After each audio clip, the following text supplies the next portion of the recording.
আমাদের প্যান্ডেল তৈরি হচ্ছে সরস্বতী পূজার। সকালে উঠতে হবে, সরস্বতী পূজার অনেক আয়োজন।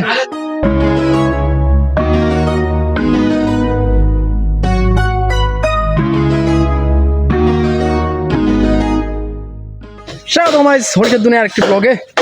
আমি এখন আসছি কবি বাড়িতে, কবি কাটবো পুজোর মোটামুটি 20 পিস।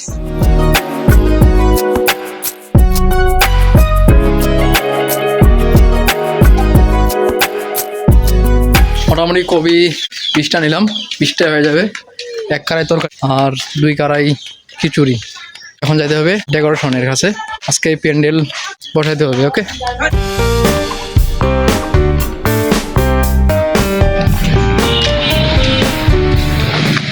আমি চলে আসলাম এখন ডেকোরেশনে। ওই ডেকোরেশন এখানে আমাদের মণ্ডপের মালামাল নিতে হবে।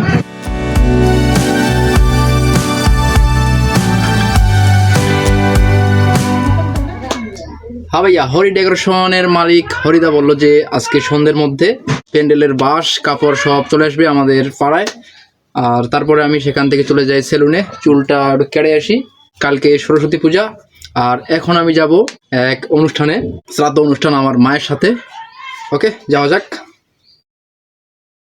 আর একটা জিনিস অবশ্যই আপনারা লক্ষ্য করেছেন যে আমার গলের মধ্যে তুলসী মালা ছিল না। আসলে এর আগের যে তুলসী মালাটা ছিল সেটা ছিঁড়ে গেছিল। আর আজকে আমার বোন একটা তুলসী মালা সুন্দর করে গেঁথে আমাকে দিল, আর আমি এখন পরিধান করলাম। ওকে, আপডেট।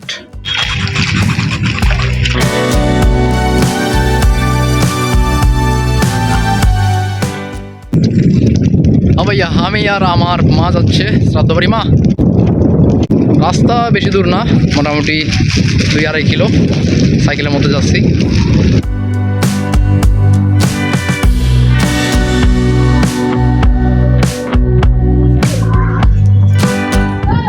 ভাইয়া, আমি চলে আসলাম বাসায়। আর হরিদা বলছিল যে সন্ধ্যার সময় প্যান্ডেল করে দিবে, কিন্তু এখনো প্যান্ডেল করে নাই। জানি না কি কারণে। এখন আমি যাব ডেকোরেশনের কাছে, দেখি কি হয়। ভাইয়া, আমি গেছিলাম হরি ডেকোরেশনের কাছে, দাদার কাছে। সে বললো যে 10টার দিকে আমাদের প্যান্ডেল করে দিবে। যাই হোক, আর এখন আমরা যাব প্রতিমা আনতে। আমার সাথে যাবে সৌরভ আর বর্ষণ। ওকে, আমরা যাবো এখন প্রতিমা আনতে। দেখা হচ্ছে আমরা একটু পর।